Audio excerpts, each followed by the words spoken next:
Hello friends, in this video I'm going to talk about the module called counter.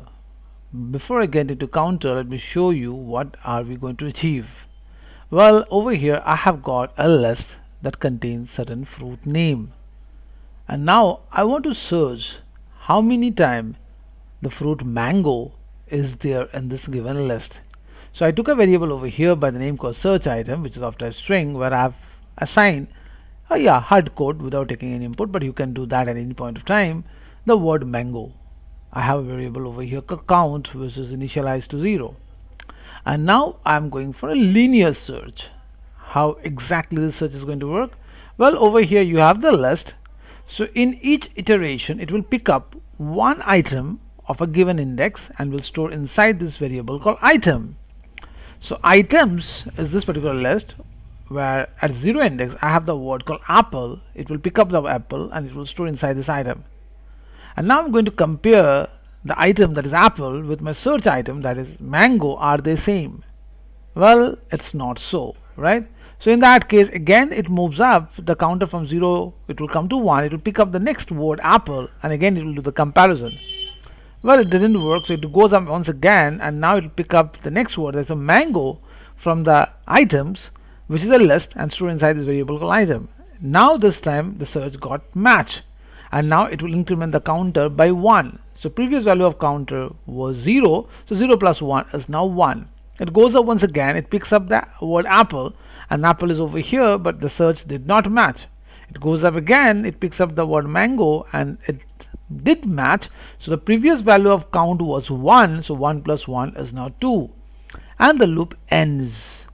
And now we are going to see the output. The number of mango is going to be how many? It's 2, right? So let's run the code and let's see the result. Yeah, number of mango is 2.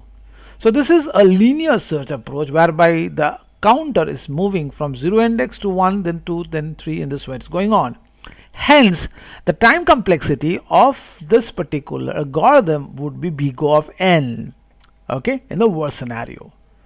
Now, if we want to optimize this, we will make use of the module called counter that provides us big O of 1 rather than big O of n, because it makes use of internally a hash table, and that's the reason why drastically the output will come down. I mean, the time complexity will drastically come down. So what we are doing over here, we are giving a call to the counter. As you can see over here, the counter is in form of a method, and we know very well that anything which is in the form of a method, which is the name of the class, because look over, the word count has the first letter C in uppercase, so we can say that this is a constructor internally, right? Class name, method name, both when are same, we call it as a constructor, and this is a parameters constructor. So counter is a parameters constructor over here, where we are passing this list as a parameter, and after the execution of this, it's going to return me certain thing, and that what I'm going to store inside my dictionary. Now the question is, what exactly does it store? Well, let me run the code and you see yourself as an output what we are getting over here, something very interesting, and that is we are getting a dictionary, and in this dictionary we have a key, well, the word apple. How many times the word apple is present? That is 3. And the word mango, how many times is present? That is 2. So it is showing us that each word, how many times it is present, that count it is showing, and that is in the form of a dictionary, right? So that's the benefit, is that we don't have to run any loop over here, because internally the counter will make use of hash table, and for that the time complexity of this is much more an optimized form, that is called big O of 1. That's the reason why it is always preferable to go for counter rather than a linear search. Okay. Now, if you want to extract any individual value of the key, we can do that, because we are getting what? We are getting a dictionary. So for that reason, I can extract individual value in the form of third bracket mentioning the key name. So let me now clear the screen and let me run the code once again to show you that. Now see, number of apple is 3. As you can see, it's thrice the word apple has been used, whereas the number of word mango has been used 2 times. So that's how this particular iteration is working. Isn't it really great? Okay, that's good. Now what we will be doing is that we are going to move to a combination. Let me show you that this time, and this time the thing will be slightly different. Previously we were working on what? We are working on a list that contains just a entry. At particular index we have one string, but this time now the thing is slightly different, because this time we have got tuple, and these are all tuples, they are present inside a list. So it's a list that provides a tuple. So as we know that a tuple will have different data, like this is our data, this is another data. So we are just mentioning over here the combination of colors. So this is red, this is apple, this is yellow, this is mango. So that's where these tuple has been created, and these tuple are now present inside a list, and the name of the list is called data. So now what we are going to do is that the same operation, can counter work on this kind of data? Yes, it can. So I would like to find out once again how many times the word apple exists and how many times the word mango exists. That's what I want to find.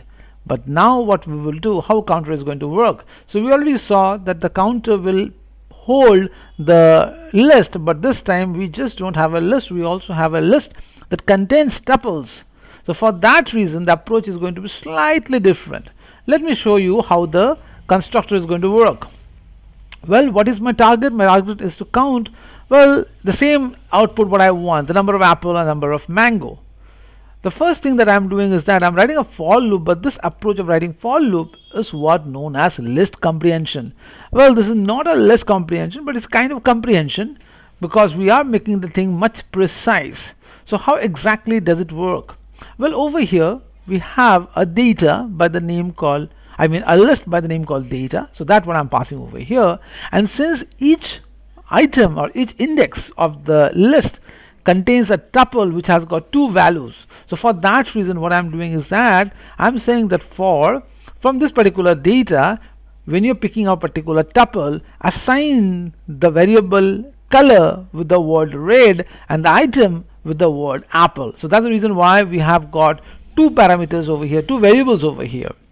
But I'm interested to know the number of counts of apple, number of count of mango. So for that reason I'm just referring this particular variable over here. I'm not talking about the color, I'm just talking about the item, because from this item I will be able to figure out the number of counts. Okay, because this is going to give me a color type, but this is going to give me, the item is going to give me the number of counts. So for that reason I wrote the item right over here, and that's what I'm passing, just like the way I did in this case. So now as I pass this one, it will again return me a dictionary, and where I will be seeing the number of instances in regard to apple and mango, and then we can individually print them, because this is going to provide me a dictionary. Okay, let me run the code once again to show you the output right over here.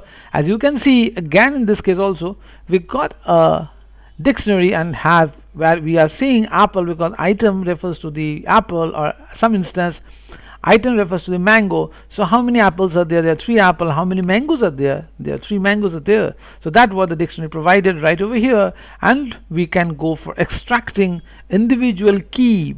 So I wrote the dictionary name and I wrote the individual key. That will return me how many instances are there subsequently, both for apple as well as for mango.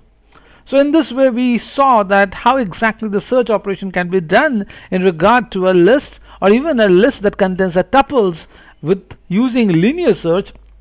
At the same time we can also go for a more optimized format, and for that reason we will use this particular module called counter. So counter can search a given string from a list, or counter can even search a given tuple or a combination of tuples inside a list, and we'll get the result individually. Okay, this approach is very much required for machine learning algorithm. So for that reason knowing counter is quite important. So that was the content of this particular video. See you soon. Bye bye.